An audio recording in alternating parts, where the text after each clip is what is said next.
Hello, in this short video I'm going to show you and tell you a bit about the Albert Watson Memorial Hut, which is owned by our club. The first question is, where are we? Well, if you've ever cycled or driven between Edinburgh and Moffat, then you will have passed it. You might not have noticed it because there's not an awful lot to see from the road. However, behind me is the road to Moffat, and in front of me the road up to Edinburgh. But the only thing to see from the road is this sign. But if you blink, you'll have missed it. And if we look behind it, we'll see in this little field is a hut. So the hut sits in a small field just off the main road. Let's go up and have a look.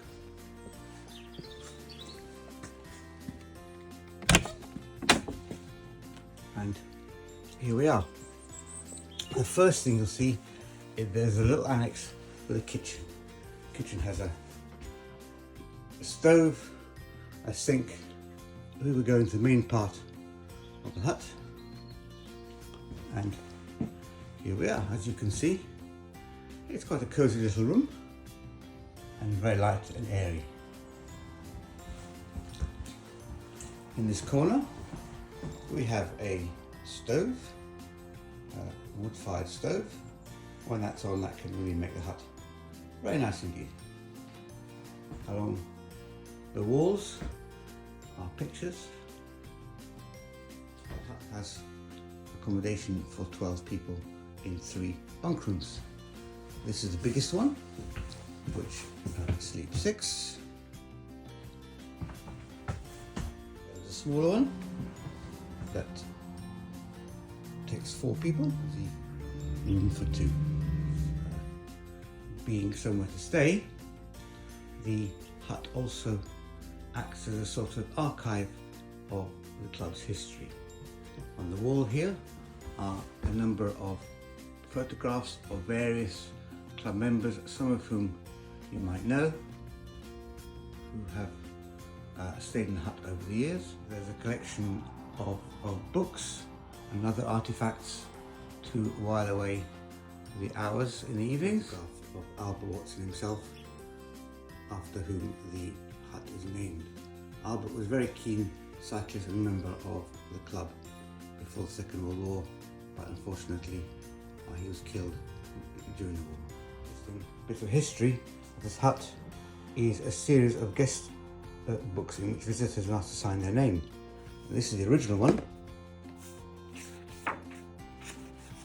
which goes right back to the beginning, to the opening of the hut in 1947. And in it you'll see all the entries of many visitors over the years, and this continued in a number of other visitors' books right the way through to the current one, which shows the last entry on the 1st of March of this year. Now let's have a look outside.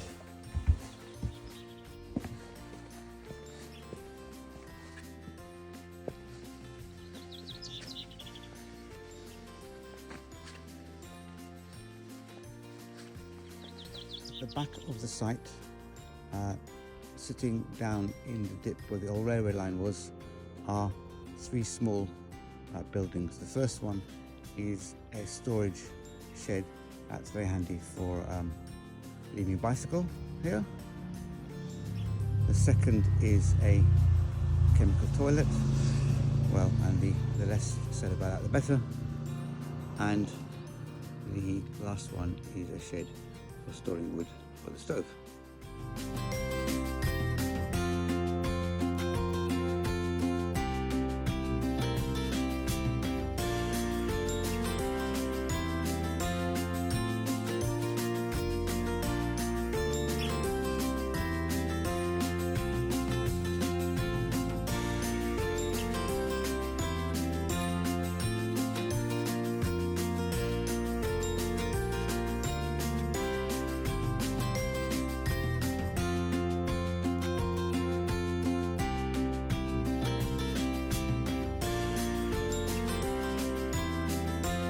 we have it, the Albert Watson Memorial Hut, built by the club back in 1947 as an amenity both for cyclists and for other people who use the hut. It has been used for many years successfully, and I for one hope it'll continue to do so for many years to come.